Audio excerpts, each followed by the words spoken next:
Hi everyone, we're here to present a quick but comprehensive lesson on wire ropes. Before we begin, let me introduce our group. We have Banson Iverjan C, Manlapas Jose Lorenzo Miguel D, Nubera Fer Albig A, and I'm Vigo Justin West V. Let's get started. So, wire ropes. These are made by twisting cold-drawn wires into strands and then wrapping those strands around the core. The arrangement gives the rope flexibility and strength. There are two types of lay we consider. First is slang lay or parallel lay, where the strands and wires are twisted in the same direction. This gives better wear resistance. Second is the regular lay or reverse lay, where the strands and wires twist in opposite directions. This is more stable and doesn't rotate as much under load. Now, let's go through some key formulas used for analyzing wire ropes. First up, equivalent bending stress, denoted as SB. That's given by SB is equals to EdW over ds, where E is the modulus of elasticity, dW is the wire diameter, and ds is the sheave diameter. Next is equivalent bending load, where FB is equals to A times EdW over ds. Here, A is the cross-sectional area. Then we have the factor of safety. Fs is equals to Fu minus Fb over Ft. This tells us how much stronger the rope is than the expected load. So for the weight of the rope, Wr is equals to 1.58 dr squared h, where dr is the nominal diameter of the rope and h is the rope's length. So the final answer you will get in this empirical formula is pounds. So when the rope moves or lifts something, forces due to acceleration come into play. The formula due to the weight of the rope is Wra is equals to Wr times A over G. Then, due to weight connected to the end of wire rope, WLA is equals to WL times A over G. So, for the total tension of the rope, FT is equals to WRA plus WLA plus WR plus WL.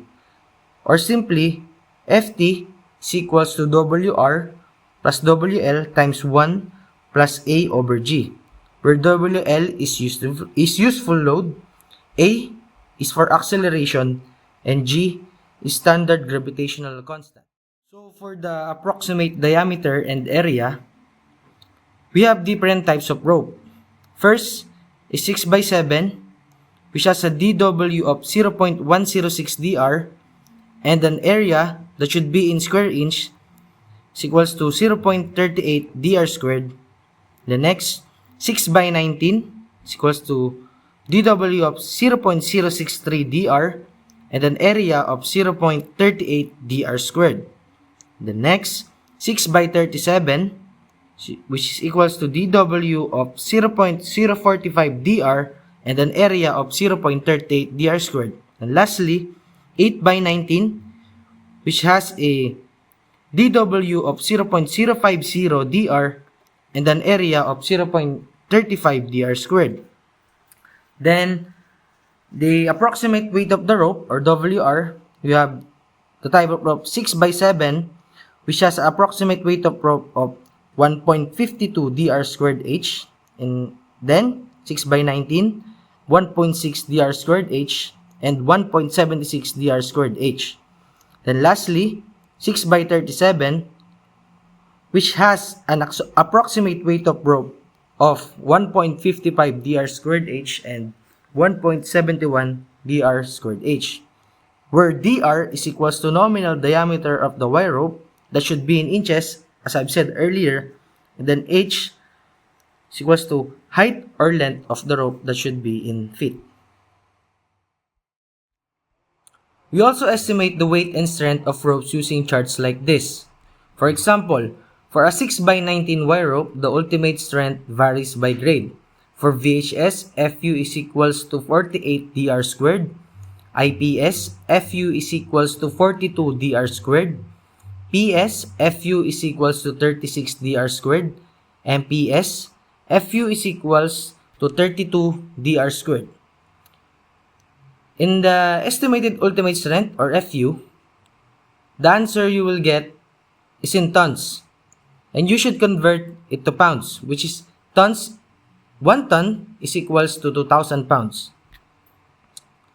Now, if we're designing or analyzing elevator systems, we use the PSME code. For elevators with an inside platform area of 4.65 square meter or less, W is equals to 35.1 A squared plus 326.224 times A. Then for platforms more than 4.65 square meter, W is equals to 2.458 A squared plus 611.36 A minus 621.4. So those are the fundamentals you need to understand how wire ropes behave under different conditions, how to compute their stress, load, and tension, and how to apply them in design. Now that we've gone over the concepts and formulas, let's try applying them to sample problems. This is where things get interesting. A body of mass 50 kilograms is being hoisted by a winch, and the tension in the cable is 600 newtons. What is the acceleration in meter per second squared?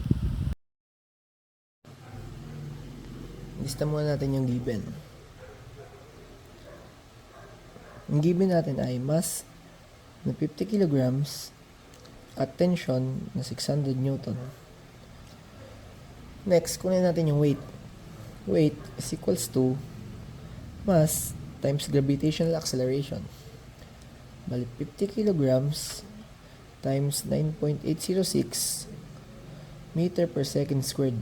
Ayan yung constant value ng gravitational acceleration. 50 times 9.806 490.3. Ang weight natin ay 490.3 kilograms meter per second squared, or pwede ding 490.3 newton. Next, kunin natin yung Fnet. Bali, Fnet is equals to tension minus weight. Ang tension natin ay 600 newton minus 490.3 newton. 600 minus 490.3, 109.7. Ang Fnet natin ay 109.7 newton. Next, pwede natin kunin yung acceleration natin. Bali, Fnet is equals to mass times acceleration. Meron tayong Fnet, meron tayong mass. Derive lang natin. Bali, acceleration is equals to Fnet over mass.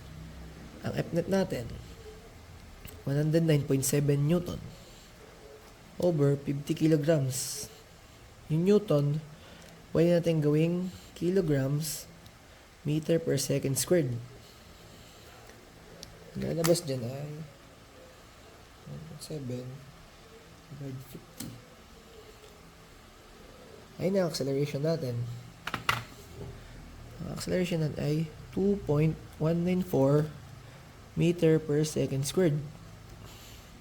Ayun yung final answer natin. Problem number 9. A 6 by 37 steel rope with rope diameter of 1.5 inches is to be used for hoisting. Find the weight of the rope if the depth of the mine hoist is 110 meters. The choices are letter A, 2,182.64 pounds, letter B, 1,822.64 pounds, letter C, 1,282.64 pounds, and letter D, 1,182.64 pounds. Steel rope and a rope diameter of 1.5 inches and a depth or height of the mine hoist, which is 110 meters. So for this problem, we have a empirical formula which is equals to WR, weight of the rope, is equals to 1.58 dr squared H. So yung makuha nyo sagot dito is pounds, dapat. So may ano yan, may condition yan. Dapat yung height natin, height should be in feet. And yung rope diameter natin should be in inches. So first things first, para hindi na tayo mahirapan, dire-diretso na lang natin yung paglagay ng mga equation. So ito, WR is equals to 1.58 dr, which is equals to 1.5 inches squared. Tapos height na 110 meters. Paalala ko lang, yung height should be in feet. So, i-convert natin siya, rektahan na. So, sa isang metro, meron tayong 3.28 feet. So, ang makuha natin sagot dyan is pounds, gaya ng sinabi sa empirical formula. So, ayan. Kakalkin na lang natin.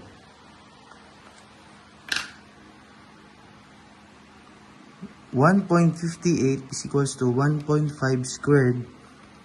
Tapos, 110 times 3.28 is equal sa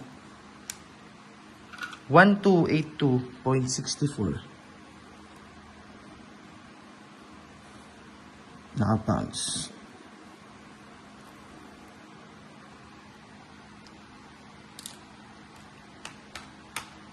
Thank you.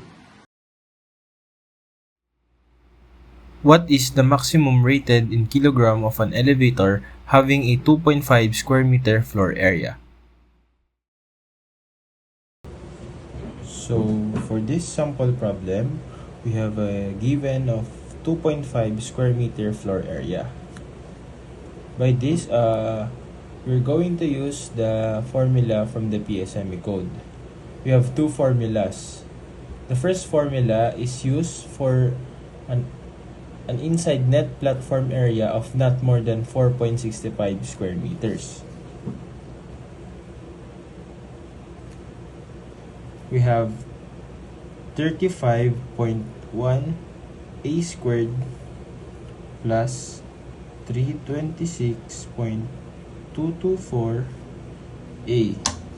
So this formula is used for a platform area of not more than 4.65 square meters.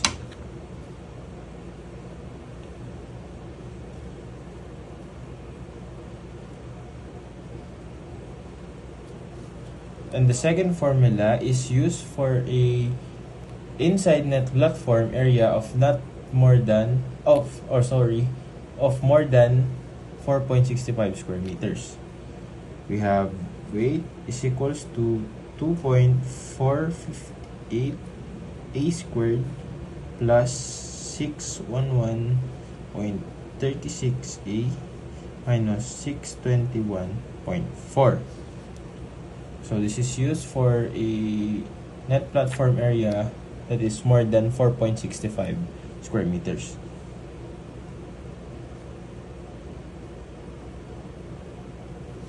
So since the given is 2.5 square meters, we're going to use the first formula. So by this, it's just a direct substitution. So weight is equals to 35.1 times 2.5 squared plus 326.224 multiplied to the net area, which is 2.5.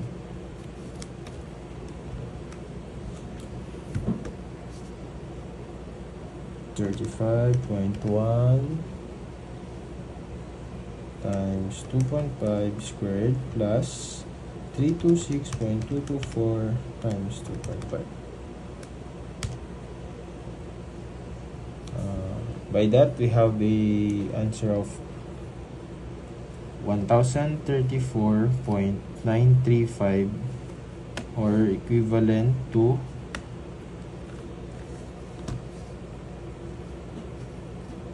1,035 kilograms. So by that, our answer is letter A.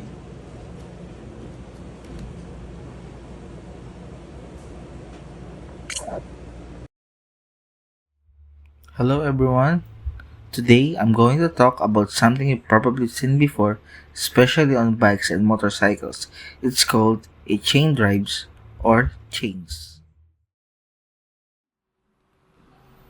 Chains. Chains is made up of number of rigid links which are hinged together by pin joints in order to provide the necessary flexibility for wrapping around the driving and driven wheels. A chain is a power transmission element made as a series of pin-connected links. Chain drives are used to perform three basic functions: transmitting power, conveying materials, and for timing purpose. Change is usually referred to chain drives, which are mechanical systems used to transmit power between two rotating shafts using a chain and sprockets. They are commonly used in bicycle, motorcycle, conveyors, and industrial machinery. In this subject, you learn about type of chains, sprocket design, pitch, tensile, strength, and speed ratios, design calculation, advantage and disadvantages compared to belt and gear drives. Next is the importance of elements. And these are the elements. Sprockets for roller chain are available from 5 to 159 teeth. For smooth operation, small sprockets should not have fewer than 11 teeth and preferably not more than 24 are recommended. A speed of 2,500 FPM is recommended for economical design. Minimum number of teeth for smaller sprocket. For low speed is 12 teeth. For moderate speed, 17 teeth. For high speed, 21 teeth. For maximum quietness, use sprocket with 27 teeth. And it is recommended for high speed application that the minimum number of teeth in small sprockets should be 18 to 24. Consider a maximum safe center distance of sprocket of 80 pitches. Very long distance can cause catenary tension on chains. For average application, a center distance equivalent to 30 to 50 pitches of chain represents good practice. For silent chains, the recommended economical speed is 4,000 FPM. For silent chains, sprockets are available with 17 to 150 teeth. The recommended minimum number of teeth is 21 for best result.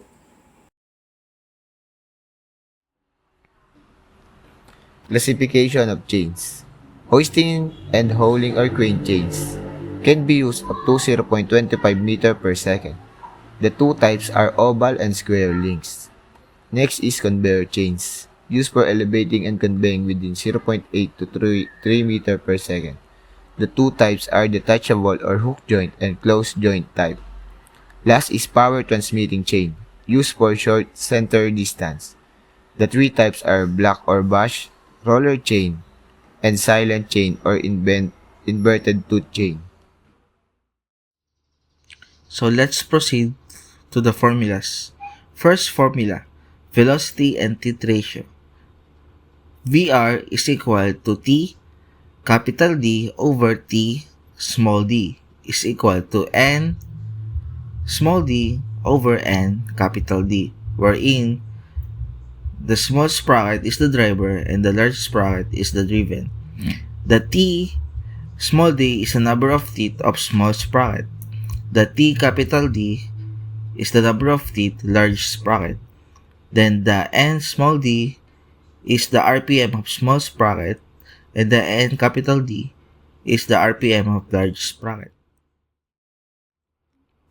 For the pitch diameter of driver, the formula is d small d is equal to P over sine times 180 degrees over T small d. And for the diameter of driven, d capital D is equal to P over sine times 180 degrees over T capital D, wherein the T small d is the number of teeth of smaller sprocket, and T capital D is the number of teeth of large sprocket. Then the P is the pitch. Next is outside diameter of driver. The formula is D small d is equal to P times 0.6 plus cotangent 180 degrees over T small d. Then the outside diameter of the driven, D capital D is equal to P times 0.6 plus cotangent 180 degrees over T capital D. Then the center distance between sprockets, the formula of average good center distance is C is equal to D capital D plus D small d over 2. Then based from PSCP code, the formula of good center distance is P over 8 times 2L minus T capital D minus T small d plus square root of 2L minus T capital D minus T small d squared minus 0.81 times T capital D minus T small d squared. Next is length of chain. The formula of length of chain is L is equal to length of chain in pitch times pitch, wherein the length of chain in pitch, the formula is LP is equal to 2C over P plus T small d plus T capital D over 2 plus P times T capital D minus T small d squared over 40C. And when the center distance and pitch is not given, there are center distance in pitch, so the formula is LP is equal to 2CP plus T small d plus T capital D over 2 plus P times T capital D minus T small d squared over 40C, wherein the L is the length of chain in inches or millimeter, then LP is the length of chain in pitch, then CP is the center distance in pitch. So the unit of LP and CP is always pitches, and take note that the pitches is always an even number. So this table shows the standard chain numbers along with their corresponding pitch sizes, which are important specification in chain drives. So the chain number is a standardized number that identifies the type and size of the chain. These numbers are used in industries to ensure compatibility with sprockets and machinery, wherein pitch is referred to the distance in inches between the center of two consecutive chain pins. So it's a key measurement that affects the size of the sprockets the chain can run on. So the larger the chain number and pitch, the stronger and more durable the chain is, ideal for higher loads and tougher environments. So in chain speed, so the formula of velocity is pi times diameter of driver times the RPM of driver. Then next is velocity is pi times diameter of driven times the RPM of driven. And when the pitch is given, velocity is equal to P times T small d times N small d. Next is V is equal to P T capital D times N capital D. If the pitch is not given, the recommended value is P is less than or equal to 900 over TD raised to 2/3, wherein P is pitches and T small d is the number of teeth of small sprocket. So, the formula of number of strands is NS is approximately MSF is equal to P design over P capacity per strand, wherein design power is equal to transmitted power times service factor. Then the P transmitted is 2 pi times T or torque times RPM of driven. So take note the power needed by the larger sprocket or driven, where the multiple strand factor for every 2 strands there is equal to 1.7, then 3 strands is equal to 2.5, then 4 strands is equal to 3.3. Good day everyone. Today we will be solving the problem set on chains. So let us proceed. So number 1, the driving sprocket has 18 teeth, rotates at 700 RPM, and pitch of chain is 1 inch. The velocity ratio is 5/3. Letter A, determine the rotative speed and the number of teeth of the driven sprocket. Letter B, determine the pitch diameters of driving and driven sprockets. Letter C, determine the outside diameters of driving and driven sprockets. And letter D, determine the center distance of sprockets and the length of the chain. So first, let us list down the given, as we always do.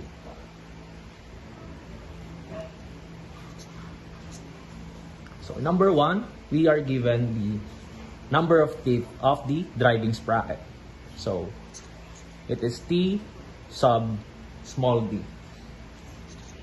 is equal to 18.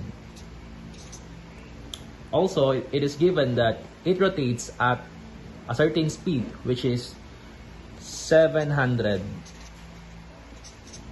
revolutions per minute.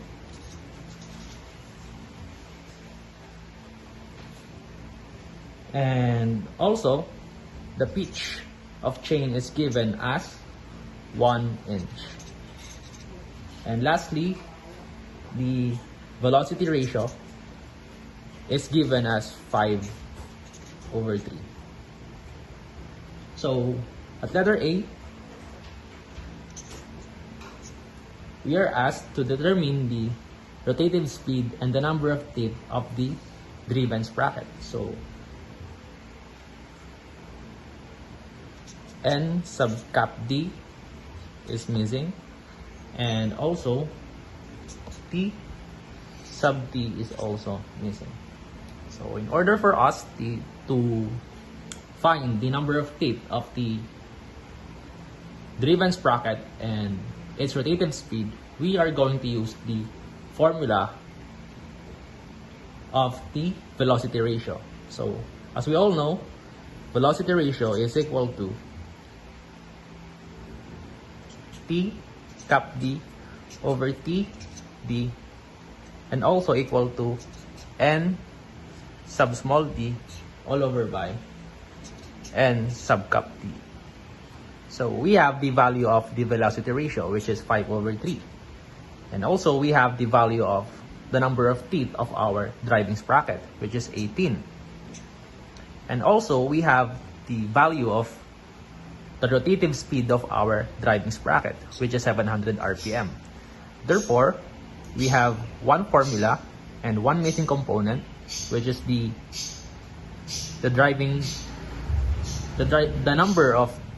number of teeth of the driving sprocket, and also the rotative speed of the driving sprocket.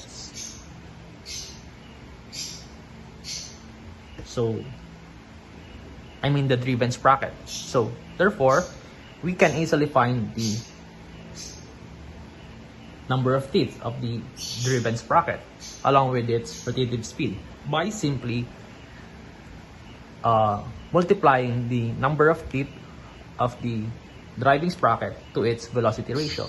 So therefore, T cap D is equal to velocity ratio multiplied to the number of teeth of the driving sprocket. So substituting the values, we have 5 over 3 multiplied to number of teeth is 18. So therefore, T sub D, 18 and 3, this becomes 6. So 5 times 6 is equal to 30. So therefore, the number of teeth of our driven sprocket is 30. So, and now we proceed to its rotative speed. So for the rotative speed, we'll just do the same. So the velocity ratio is equal to the rotative speed of the driving sprocket all over the rotative speed of the driven sprocket. So we'll just do the same. So we'll have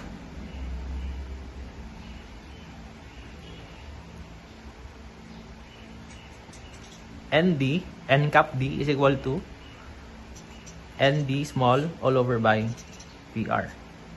Substituting the values, the rotative speed of the driven sprocket is equal to 700 RPM all over by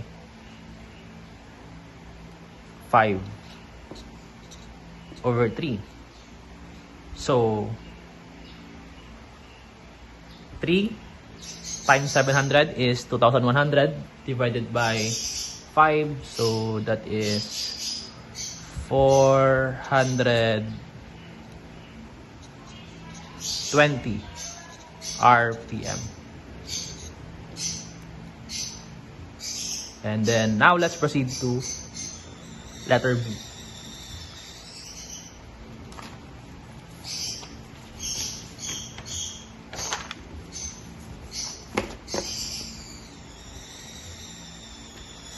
So in letter B, we are asked to find the pitch diameters of driving and driven sprockets.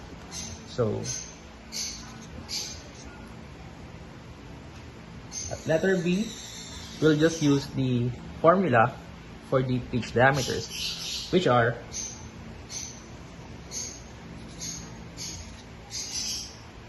D sub D for the driving sprocket is equal to the pitch all over by sine of 180 degrees all over by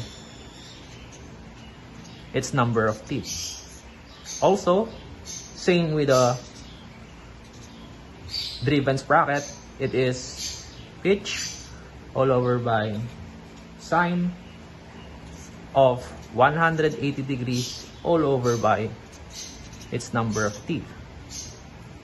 So by doing so, substituting the values again, we'll have the pitch of chain is 1 inch all over by sine of 180 degrees all over by the number of teeth. So the number of teeth of our driving sprocket is 18. So this becomes 10. So 1 all over by sine 10 is equal to 5.7588. Let's put it in here. 5.7588 inch.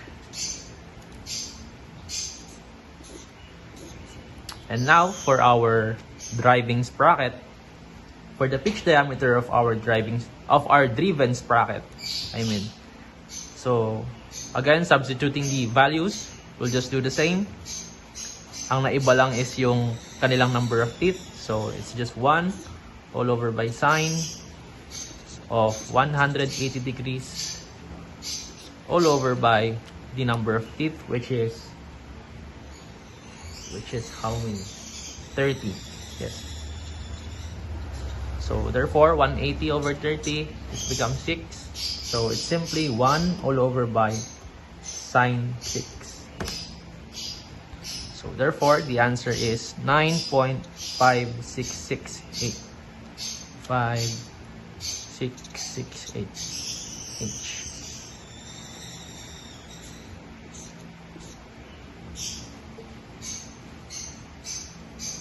Now for letter C.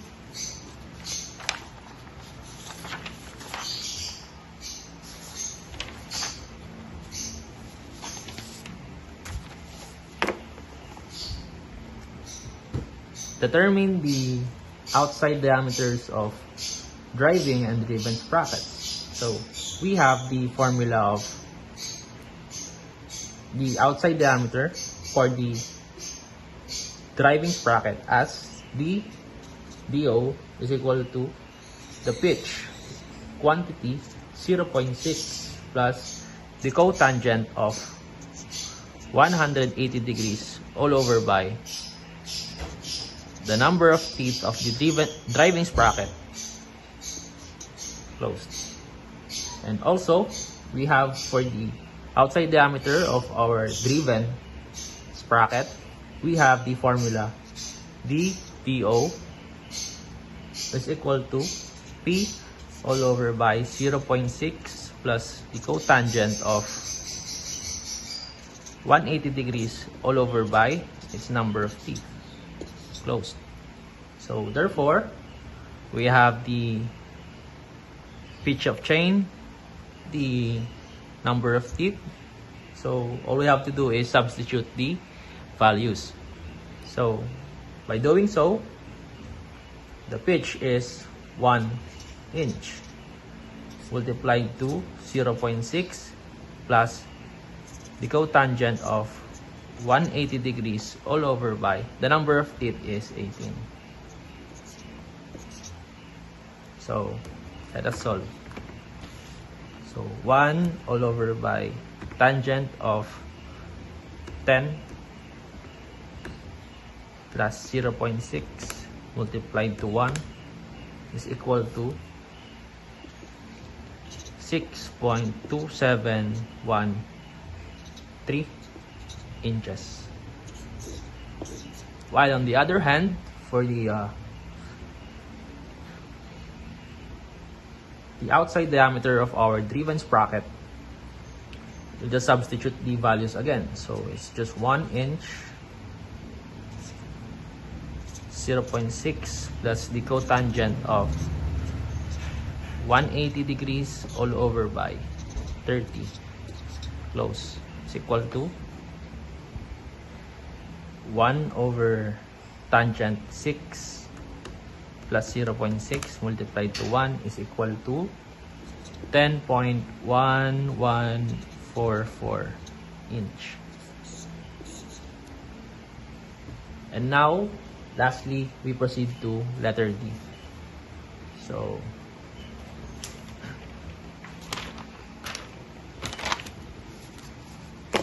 So letter D, we are going to find the center distance of sprockets and the length of chain. So the center distance has the formula of center distance.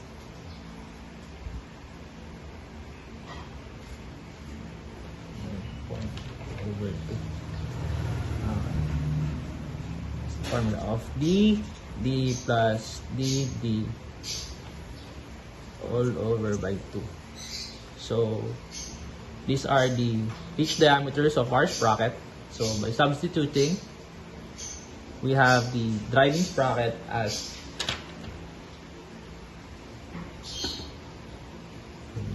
9.5668 inch plus 5.7588 inch all over by 2.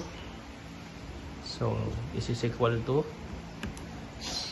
5.7588 divided 2 plus 9.5668 equal to 12.4462 inch. And lastly, for the length of chain. So for the length of chain in pitches, we are going to use the L sub P is equal to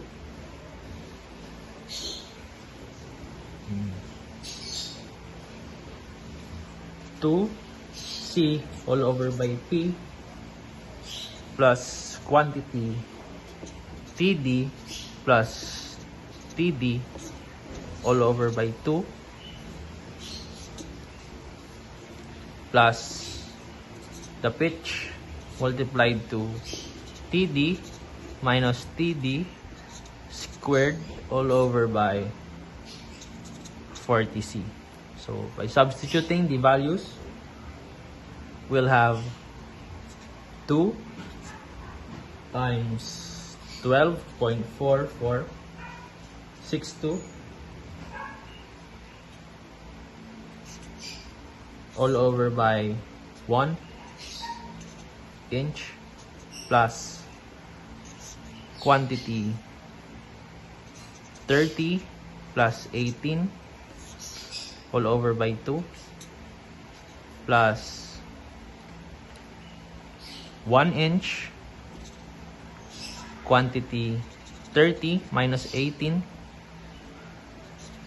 squared all over by 40 multiplied to 12.4462 inch. So therefore, by solving, let's start with 30 minus 18 is 12 squared 144. So 144 divided by 40 times 12.4462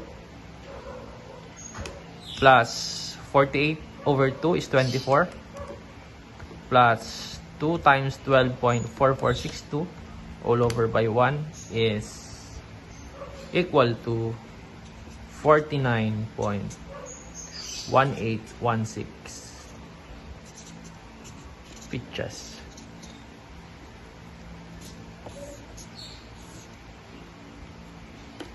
And there we go. We're done with problem number 1. Number 2. A 22 motor sprocket running at 1,200 RPM drives a blower at a speed ratio of 4:1. Compute the length of chain in pitches required to connect the sprockets by using the largest permissible chain size with the largest permissible center distance of 80 pitches. We have the choices: A 215, B 210, C 212, and letter D 222. So first, let's start by writing the given. So number 2.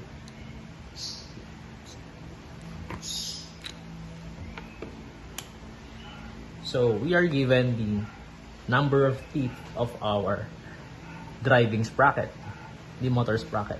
So it's T sub D is equal to 20. And it is running at a speed of 1,200 RPM. And it is driving a blower at a speed ratio of 4:1. So therefore, our velocity ratio is equal to 4/1 or 4:1. It is the same. So we are asked to compute the length of chain in pitches. So we are going to use the L sub P, in which we have the formula of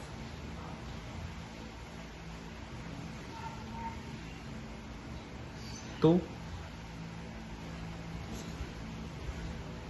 times C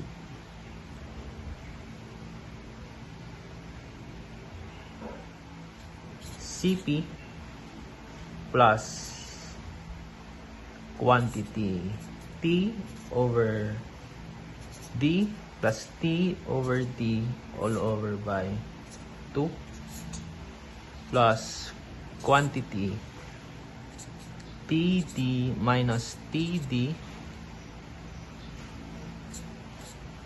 squared all over by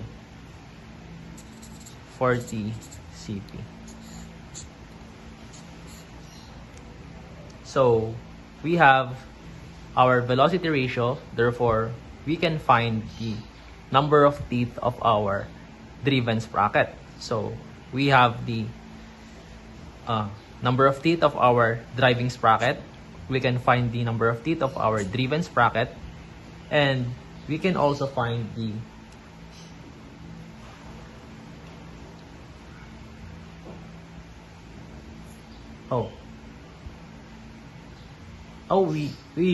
I forgot that we have the center distance of 80 pitches. So center distance in pitches is written as CP. It is equal to 80 pitches. So by doing so, we'll just substitute the values of our center distance in pitches, the number of teeth of our driven sprocket, in which we will get by using the velocity ratio, and the number of teeth of our driving sprocket, and that's it. So first, let us find the number of teeth of our driven sprocket. So VR is equal to T cap D over T sub D. So therefore, TD is equal to VR times TD. So our TD is 20 and our velocity ratio is 4. So 4 times 20, we have 80. So therefore, the number of teeth of our driven sprocket is 80. So now, we have all the components needed to solve the length of our chain in pitches. So LP is equal to 2 times 80 plus quantity TD is 80 plus TD again, which is 20 all over by 2 plus quantity 80 minus 20 squared all over by 40 times 80. So let us first solve for this one. So 80 minus 20 is 60. 60 squared is 3,600. All over by 40 times 80 is 32. So therefore, 36 over 32 is 9 over 8. Plus 80 plus 20 is 100. 100 over 2 is 50. Plus 2 times 80 is 160. So therefore, the answer is 211.125 pitches.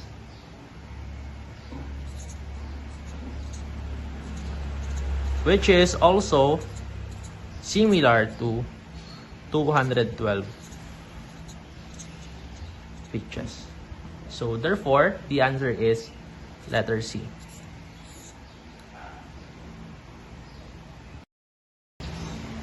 For the number 9, which is our chosen problem number 3, we have a 3-strand number 80 roller chain powered by a diesel engine through a mechanical drive operates 8 hours per day under normal condition, in which the service factor may be taken equal to 1.20. The driving sprocket has 18 teeth, rotates at 700 RPM, and the driven sprocket has 30 teeth. Multiple strand factor is 2.70 and the single strand kilowatt is 25 kilowatts based on the number of teeth on the driving sprocket and its speed. Calculate the letter A, pitch diameter of driving sprocket, letter B, pitch diameter of driven sprocket, and letter C, transmitted power in horsepower. So first again, let's write down our given. So it is said that we have a 3-strand number 80 roller chain. So a number 80 roller chain has a constant pitch of 1.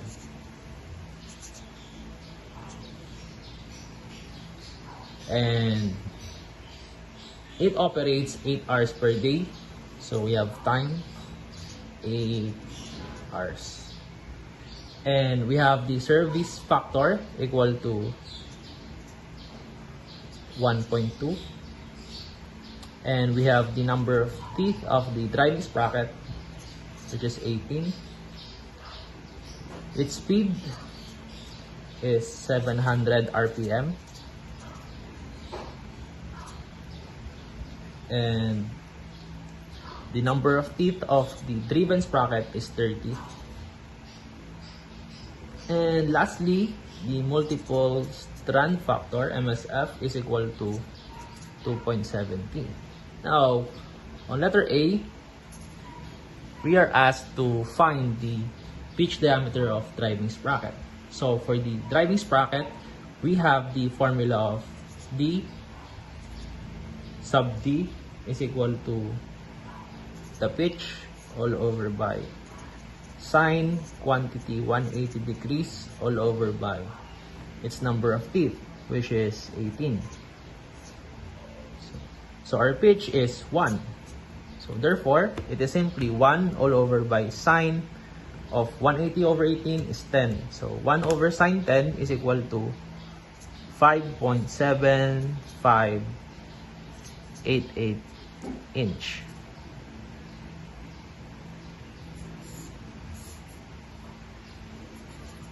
So letter B. On letter B, we are asked to find the pitch diameter of the driven sprocket. So it's D sub cap D is equal to pitch again all over by sine 180 all over by the number of teeth, which is 30. So our pitch again is 1, and 180 over 30 is 6. So therefore, it is simply 1 all over by sine 6. So the answer is 9.5668 inch. Lastly, on letter C, we are asked to find the transmitted power in horsepower. So first, we have to use the formula MSF is equal to the P design all over by P cap per strand.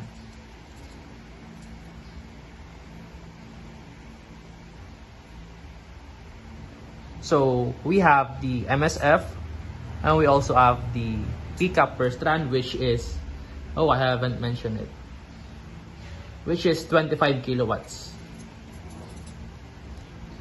So our P cap per strand is 25 kilowatts. Forgot to put it in our given. So therefore, P design is equal to MSF multiplied to P cap. So P design is equal to MSF is 2.7 multiplied to 25 kilowatts. So 2.7 times 25, we have 67.5 kilowatts. And we are asked to find the power transmitted, the TP. So P design is also equal to the TP, the transmitted power, multiplied to the service factor. So we already have the P design, and the service factor is given as 1.2. So by finding the transmitted power, TP is equal to P design all over by SF. So therefore, P design is equal to 67.5 kilowatts all over by service factor of 1.2. So therefore, 67.5 divided by 1.2, the answer is 56.25 kilowatts. And that's it.